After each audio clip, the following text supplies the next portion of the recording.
Bien, mesdames et messieurs, chers amis, nous arrivons donc au terme de ces échanges.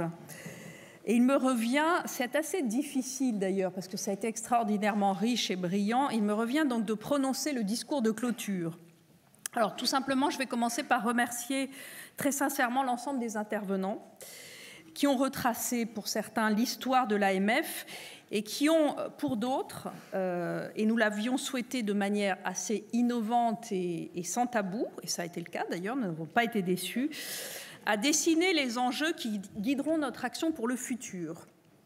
Alors tout d'abord, un mot encore pour rappeler qu'à l'occasion de l'installation de l'AMF, Francis Mer avait souligné l'ambition des pouvoirs publics à travers la loi de sécurité financière, et cette ambition, c'était de disposer d'une autorité efficace et puissante, tant sur le plan national qu'international, et il souhaitait une tour de contrôle vigilante du marché, disposant de tous les moyens lui permettant d'agir avec fermeté et rapidité, un régulateur qui régule en quelque sorte. Il entendait également rendre le système de régulation financier plus lisible et ainsi permettre à l'AMF de peser d'un plus grand poids sur la scène internationale. Il a aussi souhaité la pleine indépendance de l'AMF, et c'est évidemment une valeur cardinale. Autant dire qu'en 2023, cette vision continue à guider notre action.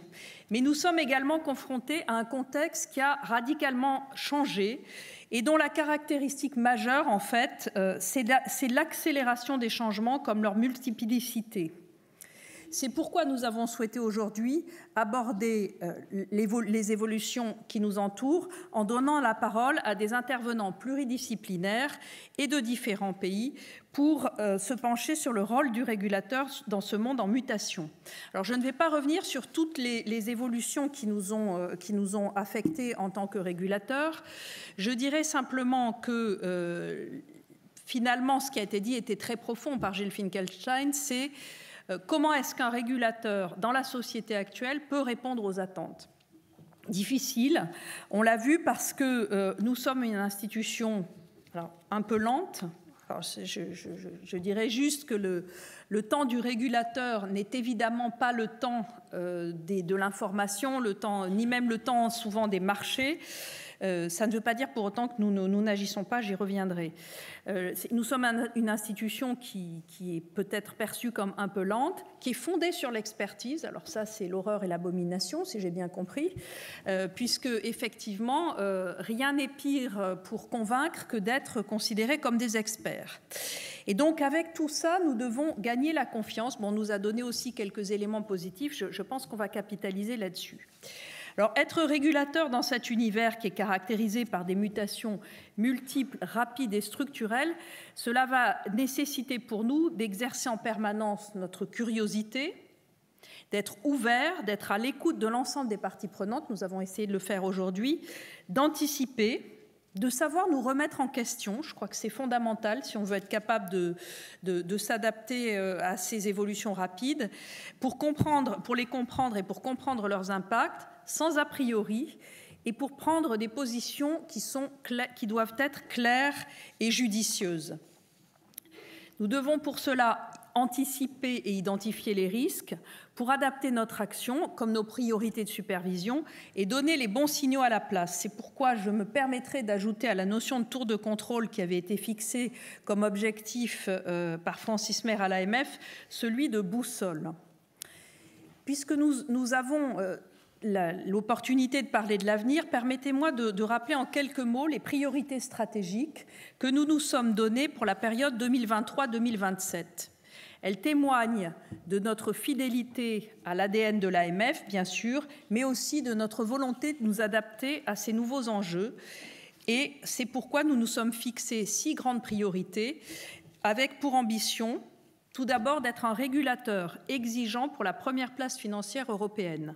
Ensuite, d'avoir une action internationale forte, et européenne, bien sûr, de protéger les investisseurs et les épargnants, de promouvoir une finance plus durable, d'accompagner l'innovation et, socle essentiel de notre action, d'être une autorité attractive pour nos collaborateurs. Il nous faut conserver notre excellence et performante au service de l'intérêt général.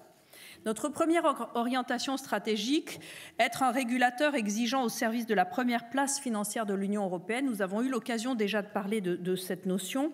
Elle traduit une conviction forte qui est que la qualité et l'exigence de la régulation est un atout pour le développement d'une place financière.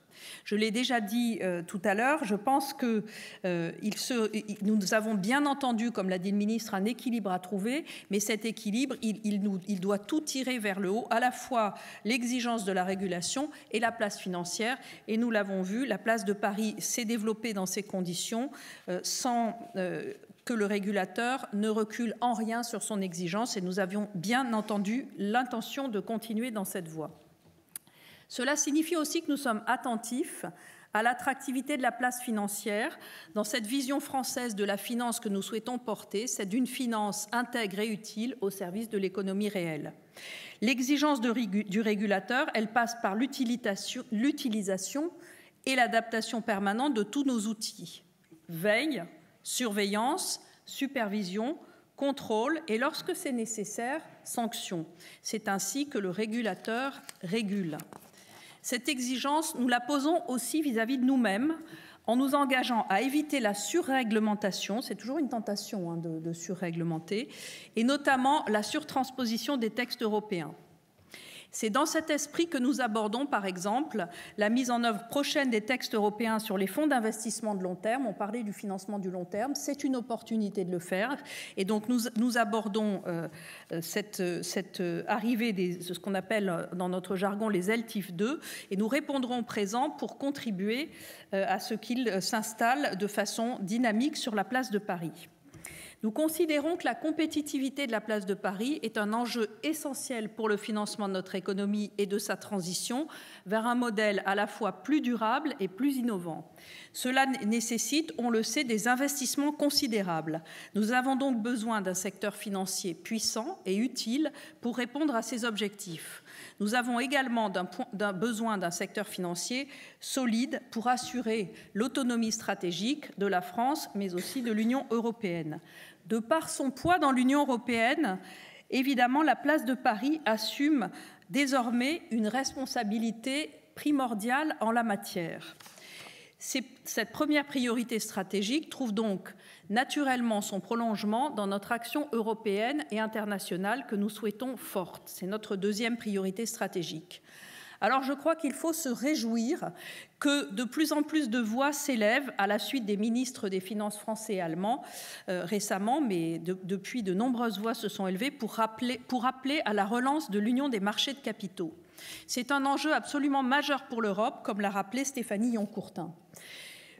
L'AMF s'engage fortement à être force de proposition et à soutenir toutes les initiatives qui viseront à relancer l'union des marchés de capitaux. Et dans ce cadre, je le rappelle, nous appelons de nos vœux un renforcement du rôle de l'autorité européenne de supervision des marchés financiers, l'ESMA, dont la présidente vient de s'exprimer. Pourquoi faut-il relancer l'union des marchés de capitaux? Pas parce qu'elle n'a pas suffisamment avancé jusqu'à présent, mais parce que l'Europe en a besoin. L'Europe en a besoin parce qu'elle doit financer, comme la France d'ailleurs, une double transition qui sera extrêmement coûteuse, la transition énergétique et la transition digitale. Et donc, il faudra bien trouver des capitaux, des sources de financement pour financer ces transitions. Et il faut de ce fait que les marchés de capitaux puissent se développer dans l'Union européenne. Nous sommes effectivement un peu en retard et quand on se compare aux États-Unis, on voit que nous avons une marge de progression non négligeable, même s'il faut toujours faire attention aux comparaisons. Nous partons de situations très différentes. Au-delà de cet objectif central de relancer l'union des marchés de capitaux, nous nous fixons deux priorités au niveau européen, contribuer à la qualité de la réglementation et à la convergence des pratiques de supervision. C'est évidemment le sens de tout notre engagement auprès de l'ESMA. Au niveau international, les enjeux de stabilité financière, le développement des innovations et la finance durable sont au cœur des travaux de l'OICV. Jean-Paul Servet vient d'y revenir. Et l'AMF poursuivra évidemment son implication forte dans ces travaux. Je vais me tourner rapidement vers notre troisième priorité stratégique, qui est la protection des épargnants et des investisseurs. En réalité, c'est la première des priorités de l'AMF.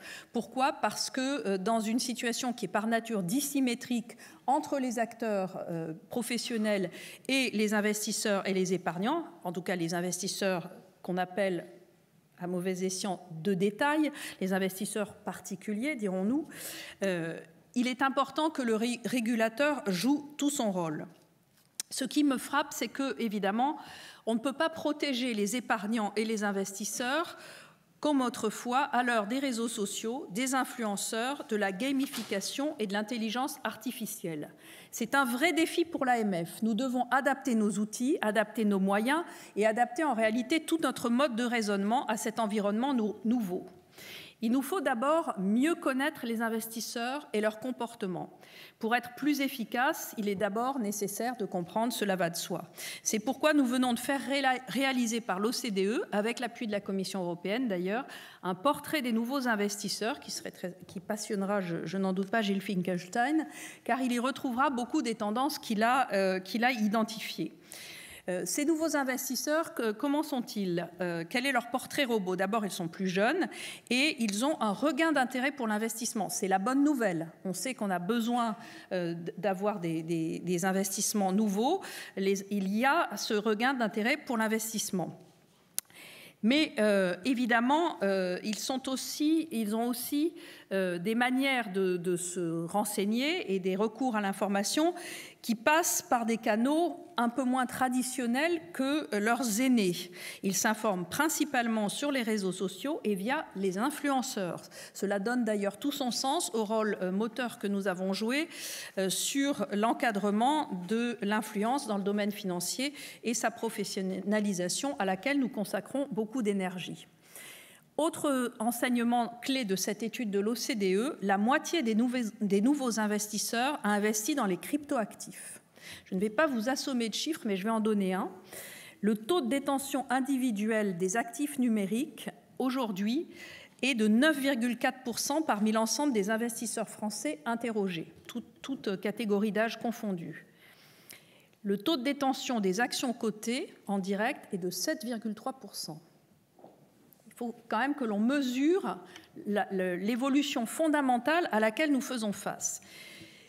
Et comme cela a été rappelé, l'AMF a une mission nouvelle depuis la loi Pacte qui consiste, avec la CPR, à réguler ce secteur des cryptoactifs, ce qui nous amène à être de plus en plus ferme dans notre expression publique sur le fait que ce secteur que nous avons accompagné, nous allons continuer à l'accompagner, mais vers la mise en œuvre d'une réglementation qui est plus exigeante et qui est plus protectrice des investisseurs avec la mise en œuvre du règlement européen MiCA. D'ores et déjà, nous participons par ailleurs aux réflexions sur une réglementation plus adaptée aux acteurs globaux du monde de la crypto. C'est un des éléments sur lequel l'IOSCO a travaillé avec le Conseil de stabilité financière ou au profit du Conseil de stabilité financière. Je ne sais pas s'il y a eu des royalties, mais peut-être que ça serait utile. Ça pourrait prendre en Europe la forme d'un règlement MiCA 2 qui permettrait de traiter, entre autres choses, la question des acteurs globaux et pluridisciplinaires du monde de la crypto. Il nous faut également renforcer notre capacité de veille et nos outils, tout simplement pour mieux lutter contre les arnaques. Nous souhaitons donc élargir nos possibilités de recours à l'identité d'emprunt et nous doter d'outils de veille et de surveillance sur les réseaux sociaux nous permettant d'exploiter de manière automatisée des données publiques, ce qui nécessitera un changement législatif que nous appelons de nos vœux. J'en viens maintenant à notre quatrième priorité, promouvoir une finance plus durable. Bon, je crois que la deuxième table ronde a été assez claire sur le fait qu'il y a là une urgence et une priorité collective et que les attentes sont très fortes.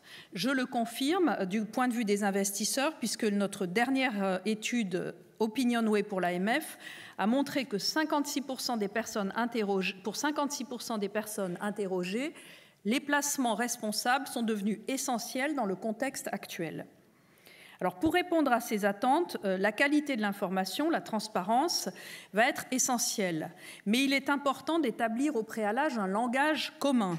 Qu'est-ce qu'une activité durable ? Qu'est-ce qu'un investissement durable? Et comment être certain que ce que l'on qualifie de vert est vraiment vert? C'est toute la question de la confiance qui a été longuement évoquée.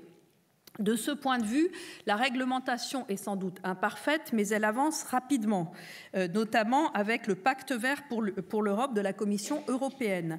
Nous allons donc très prochainement connaître une véritable révolution dans le reporting de durabilité des entreprises avec la directive CSRD. Ce texte va introduire des exigences de transparence qui sont sans commune mesure avec celles qui préexistaient, y compris sur les plans de transition climatique et avec une vérification obligatoire de l'information par un tiers. C'est une évolution majeure qui doit, si l'on se projette dans le long terme, rapprocher en réalité la qualité du reporting extra-financier de celle du reporting financier des entreprises. S'agissant du monde financier, on l'a vu, les investisseurs sont en demande de repères et cela se traduit par des attentes très fortes en matière de labellisation des produits financiers. De ce point de vue-là, nous avançons aussi à pas assez rapide, même si, encore une fois, nous sommes des régulateurs, donc nous prenons le temps quand même de faire des choses sérieuses.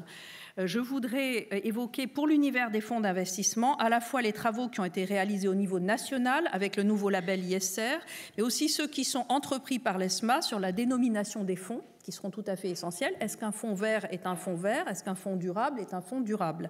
Il faut que les conditions soient claires et transparentes et vérifiables par les régulateurs. Ce sera aussi un enjeu majeur de la revue du règlement SFDR. En tant que régulateur, nous avons, cela a été dit, comme charge de veiller à la bonne mise en œuvre de la réglementation en la matière de finances durables, en utilisant l'ensemble des outils à notre disposition, y compris lorsqu'il s'agit de lutter contre le greenwashing et éco-blanchiment. Cet objectif, nous le mettons en œuvre au quotidien, au travers tout d'abord de notre action de supervision des entités régulées. Nous veillons à ce que l'information publique soit exacte, sincère et non trompeuse. C'est une action qui est peut-être un peu invisible, mais je peux vous dire que elle est réelle et concrète et que l'information qui est publiée ne serait probablement pas la même si l'AMF n'était pas dans ce dialogue permanent avec les entités dont nous assurons la régulation pour les convaincre d'être plus précis et plus justes dans la communication sur sur l'aspect durable de leur activité. Nous n'écartons évidemment pas l'option de la sanction en cas de manquement avéré à la réglementation. Mais par ailleurs, il faut reconnaître que dans ce contexte d'une régulation qui avance très rapidement, d'une réglementation qui avance très rapidement et qui reste parfois incomplète ou complexe ou difficile à comprendre, nous menons auprès des acteurs financiers un important travail de pédagogie, de clarification et d'information sur les règles applicables. Nous venons d'ailleurs de publier notre deuxième étude sur le reporting taxonomie des sociétés cotées non financières, constats qui permettront, nous le souhaitons, d'encourager ces sociétés à améliorer leurs efforts de communication sur la durabilité de leur activité. En juin dernier, nous avons aussi publié le résultat d'une série de contrôles qui visait à s'assurer que les sociétés de gestion se mettent bien en situation de respecter leurs engagements contractuels en matière de durabilité. Nous avons rendu publiques nos attentes, ce qui signifie que nous ne prendrons personne en traître, mais que désormais, c'est un petit peu comme quand on est sur une autoroute, on a averti qu'il y avait un radar, le panneau est là, et donc lorsque nous reviendrons vérifier que les bonnes pratiques que nous avons mises en exergue, mais aussi les mauvaises pratiques ont bien été prises en compte par les acteurs, nous aurons prévenu. Cela signifie que nous serons dans une phase probablement plus affirmative de notre action. J'ai évoqué plus tôt l'ADN favorable à l'innovation de l'AMF. Dans notre plan stratégique, nous avons réaffirmé notre positionnement de régulateur ouvert à l'innovation et c'est notre 5e grande priorité qui consiste à accompagner l'innovation. Cela se traduit par un dialogue régulier avec l'écosystème de l'innovation et le développement d'une compétence forte au sein des équipes de l'AMF.